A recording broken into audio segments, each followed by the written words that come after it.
Neuvième ville de France, Bordeaux bénéficie d'un fort dynamisme démographique de plus 5,3%. Sa liaison avec Paris se fait en 2 heures avec la ligne grande vitesse qui a été créée en 2017 et cette ville connaît un succès grandissant auprès des investisseurs et des ménages en provenance d'autres villes. Avec cette attractivité, le coût d'acquisition en immobilier est aujourd'hui élevé et en stagnation. Il faut compter dans le neuf un prix moyen au mètre carré de 4 700 euros avec le stationnement, mais un écart avec l'ancien de seulement 3%, ce qui est en dessous de la moyenne nationale. Rennes est à seulement 2 heures de Paris en TGV. On constate une forte hausse démographique de plus 3% en 5 ans.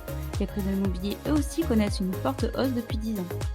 La ville regroupe environ 67 000 étudiants qui sont attirés par son offre de formation très variée, sa vie culturelle très dense et son réseau de transport.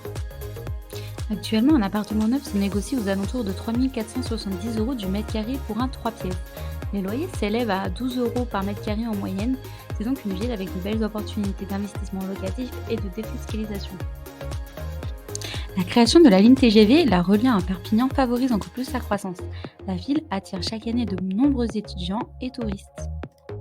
Montpellier est doté d'une des plus importantes croissances démographiques de France avec ses 1,7% annuels depuis 10 ans. La préfecture du département de l'Hérault a tout pour elle. Du soleil, une proximité avec la mer, un patrimoine historique somptueux et un réseau de transport en commun qui facilite les déplacements. La ville est située sur un axe de communication important reliant l'Italie à l'est et l'Espagne à l'ouest. Les prix du mètre carré se situent aujourd'hui aux alentours de 3 880 euros le mètre carré pour un appartement. Toulouse bénéficie d'une bonne santé économique due notamment à l'entreprise Airbus. De plus, elle est la cinquième ville de France qui affiche la plus forte croissance démographique. La ville accueille 16 900 habitants par an. Investir dans un appartement étudiant est une opération immobilière qui limite les risques de vacances locatives. La ville recense 107 000 étudiants et affiche une croissance de cette population de plus 24,7%. Avec tous ces avantages, on pourrait croire qu'investir à Toulouse demande un budget considérable. Pourtant, elle est que 7e au classement national en ce qui concerne les prix de l'immobilier. Ville jeune et dynamique, l'île bénéficie d'un cadre de vie très apprécié de ses habitants et notamment de ses 180 000 étudiants qui profitent non seulement d'une vaste offre de formation, mais aussi d'une vie culturelle.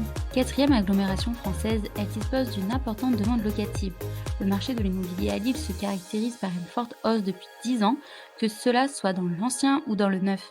Actuellement, un appartement se négocie en moyenne 3 900 euros le mètre carré.